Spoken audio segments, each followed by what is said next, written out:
5 বছর পর কি কলছে দেশের অন্যতম প্রাচীন লোবাছড়া পাথর কোয়ারি। সরকারি উচ্চ পর্যায়ের পরিদর্শন গণশুনানিতে একটাই দাবি, দ্রুত খুলে দিন লোবাছড়া।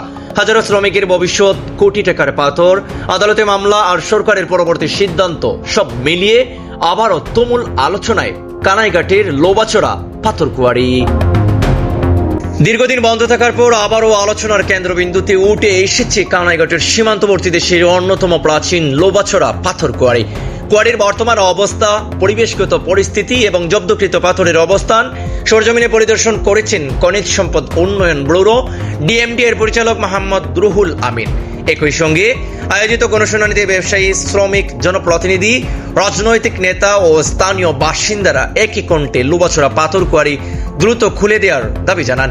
সোমবার 3 আগস্ট পরিচালক মোহাম্মদ রুহুল আমিন লোবাছড়া কোয়ারি এলাকা পরিদর্শন করেন।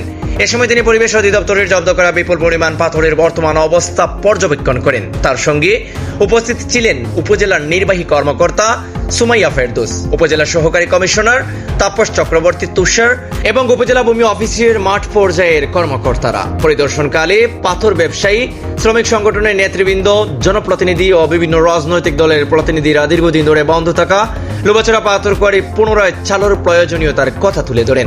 তাদের ভাষ্য, কোয়ারি বন্ধ থাকায় হাজারো শ্রমিক ও ব্যবসায়ী চরম আর্থিক সংকটে পড়েছেন। একই সঙ্গে স্থানীয় অর্থনীতিও বড় ধরনের ধাক্কা খেয়েছে।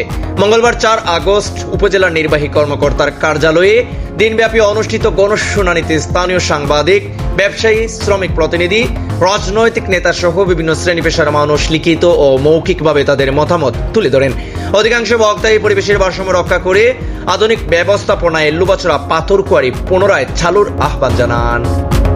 জানা গেছে 2020 সালের মার্চ মাসে লোবাছড়া পাথর কোয়ারির নিজের মেয়াদ শেষ হওয়ার পর স্থানীয় ব্যবসায়ীদের উত্তোলিত প্রায় 1,05 লাখ ঘনফুট পাথর পরিবেশ অধিদপ্তর জব্দ করে। একই সময় সরকারি সিদ্ধান্তে লোবাছড়া সহ দেশের সব পাথর কোয়ারি বন্ধ ঘোষণা করা হয়। এরপর জব্দকৃত পাথরের মালিকানা ও নিলাম নিয়ে একাধিক ব্যক্তি উচ্চ আদালতে রিট আবেদন করেন।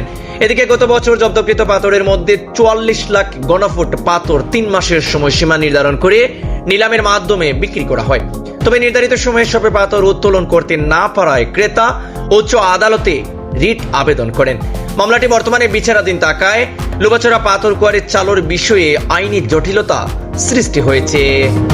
স্থানীয় গণমাধ্যম কর্মীদের প্রশ্নের জবাবে ডিএমডির পরিচালক মোহাম্মদ রুহুল আমিন বলেন, সরকার পরিবেশ সংরক্ষণ নিশ্চিত করে দেশের সবে পাথর কোয়ারি চালুর বিষয়ে আন্তরিক। লোবাছড়া পাথর কোয়ারির বর্তমান পরিস্থিতি সরজমিনে পরিদর্শন করেছি। এ বিষয়ে সংশ্লিষ্ট দপ্তরে বিস্তারিত প্রতিবেদন দাখিল করা হবে।